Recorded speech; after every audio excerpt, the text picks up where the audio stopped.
మన సూర్యుడు అనేది ఒక నక్షత్రం కదా. సో సూర్యునికి మనకి మధ్య చాలా దూరం ఉంటుంది. సో ప్రతిరోజు మన భూమిపైకి సూర్యుడి నుంచి కాంతి, వెలుతురు, వేడి అనేది ప్రవహిస్తూ ఉంటుంది అంతరిక్షం గుండా. సో ఎప్పుడైతే మన భూమి వాతావరణంలోకి ఇవన్నీ ఎంటర్ అవుతాయో వాటిని మనం సూర్యకాంతి లేదా విద్యుదయస్కాంత వికిరణాలు అంటాము.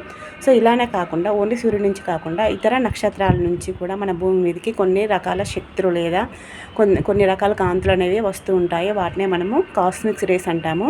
ఇవి చాలా శక్తివంతమైనవి. వీటిలో ఎక్కువగా ధనాత్మక కేంద్రకాలు ఉంటాయి. ఎగ్జాంపుల్గా మీరు తీసుకున్నట్లయితే హీలియం కానీ ఇంకా ఏదైనా కేంద్రకం అనేది ధనాత్మకమైన ఛార్జ్ని కలిగి ఉంటుంది. దీంట్లో ఎలక్ట్రాన్స్ ఉండవు.